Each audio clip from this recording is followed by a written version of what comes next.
सत साहेब साहेब गुरु तेरा ही आसा। प्यारे बच्चों, पिछली वीडियो में आपने क्या सुना, याद है आपको? पिछली वीडियो में आपने सुना था कि वारों के साथ तिथियां जब जुड़ जाती है तो वो शुभ फल कैसे देती है। तो आज हम जाने, वार का जिक्र तो हमने कर दिया था, आज हम जानेंगे कि वार बने कैसे थे।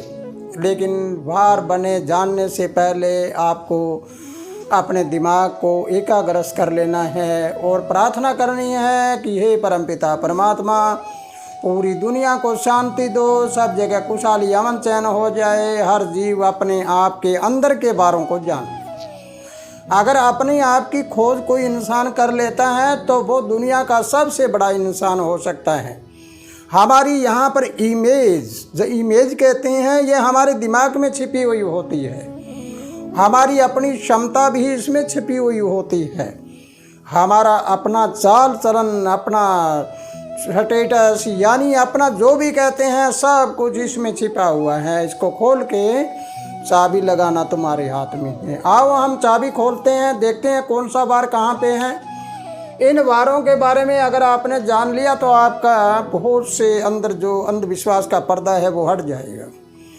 तो प्यारे बच्चों, आइए शुरुआत करते हैं हम। हमारे ऋषि मुनि महापुरुषों ने ये वारों की रचना कैसे करी थी। ये वार आकाश में नहीं बल्कि हमारे अंदर से ये वार शुरू हुए थे। पहला वार यानी सूर्य सवार। सूर्य क्या होता है हमारे शरीर में? जैसे ये दायां सवर है, ये सूर्य है, ये गर्म रखता है हमारे शरीर को।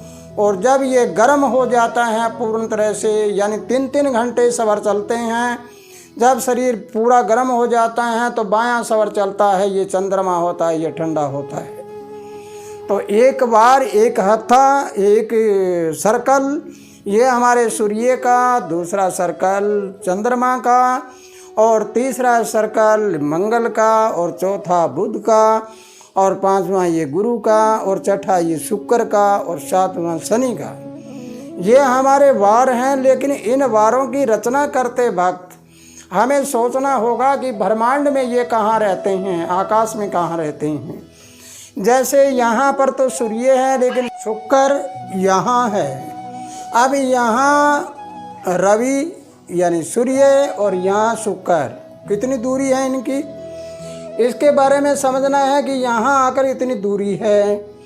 लेकिन अगर हम देखते हैं आकाश में तो सूर्य इधर पूर्व में होता है, और शुक्र अग्निकोण में तो बिल्कुल नज़दीक नज़र आता है। तो फिर अगर हम यूँ गिनती करना शुरू करें तो 2 नंबर वही आ जाएगा।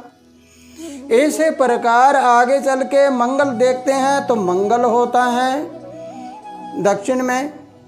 फिर इसकी गिनती तो उधर आ गई 3रे नंबर पर। फिर हम देखते हैं गुरु को, तो गुरु मिलेगा ईशान कोण में। आगे हम देखते हैं बुध को, बुध मिलेगा उत्तर में। सोम को देखते हैं, ये मिलेगा पूर्व में, पूर्व में सामने मिलेगा इसके वायु कोण में। अब वायु कोण में मिलेगा तो शनि कहाँ मिलेगा? ये मिलेगा पश्चिम में।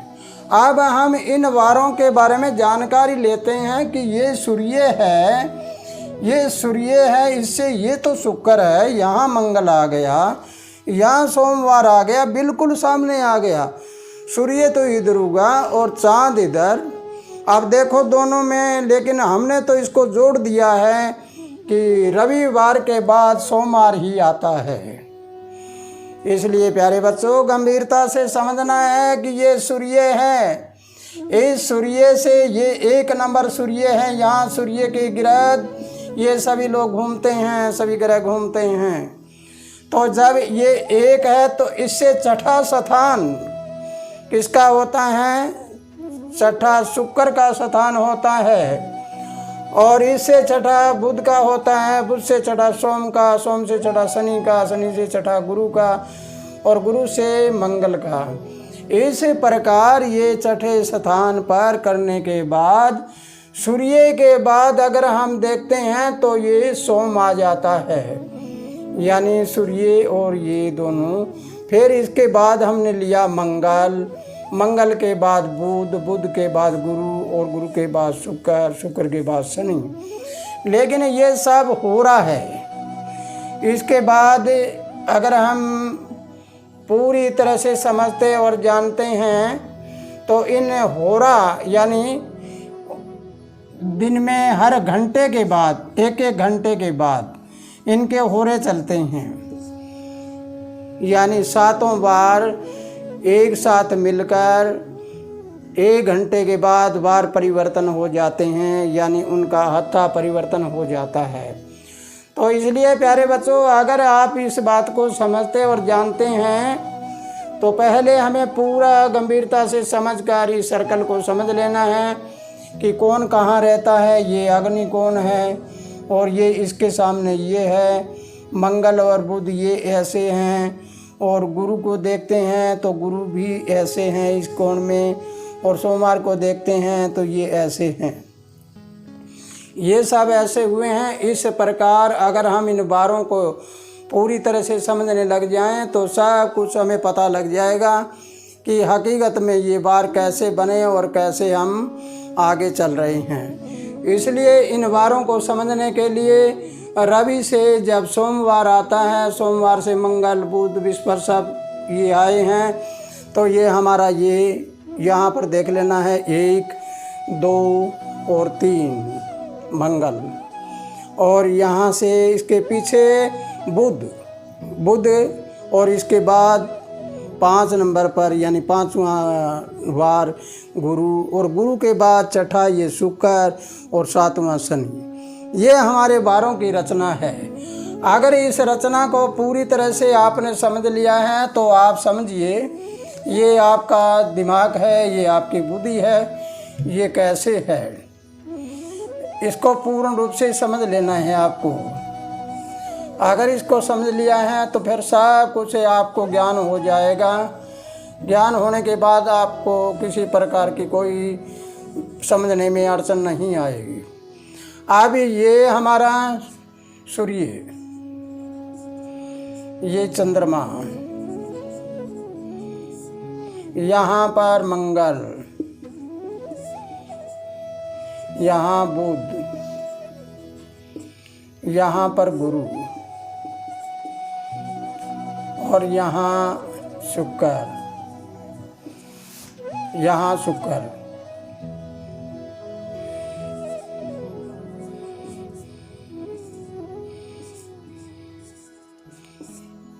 ये इस प्रकार हमारे शरीर में यहाँ से ऊपर पर ये बार हैं, और इन बारों को ही हमने वहाँ बांट दिया है। तो इस प्रकार प्यारे बच्चों, अगर आपने ये बातें समझ लिया हैं तो आपने होरा का ज्ञान भी करना है। इससे छठा, जैसे रविवार का दिन है, रविवार के दिन जब सूर्य निकलता है उससे अगला जो होरा आता है वार का, वो शुक्रवार आएगा। सोमवार के दिन अगर होरा देखते हैं तो ये शनिवार आएगा। मंगलवार को अगर देखते हैं तो मंगलवार का अगला होरा छठा वार क्या आएगा। इससे या 3 हटा कर कह दें तो भी हमें पता लग जाता है, या तो आगे से 6 गिनो और या पीछे से 3 गिनो। जैसे मंगल से पीछे 3 गिने तो क्या हो गया, रवि ये आ गया, ये ऊपर से। इस प्रकार होरों को गिनिए कि होरा क्या चल रहा है। उस होरा का चलने के बाद, होरा का मतलब होता है, होरात्रा होता है कि दिन और रात के 24 घंटे होते हैं। 24 घंटे के चक्कर में हमारे बार हैं वो परिवर्तन होते रहते हैं। इस प्रकार अगर ये आपने बात समझ लिया है तो आप अपने अंदर के वारों को समझ लोगे, और अंदर का वार समझ के अपने आप आपको ज्ञान होना शुरू हो जाएगा। इस प्रकार प्यारे बच्चों, अगर ये बात समझ आई है तो अगली वीडियो में आपको बताया जाएगा कि आप अपना जीवन कैसे बिताएं, कौन से वार में रहें, कौन सा वार आपके लिए शुभ होता है, कौन सा अशुभ होता है। इसी के साथ खुशहाल रहो, आनंद करते रहो। सत साहिब।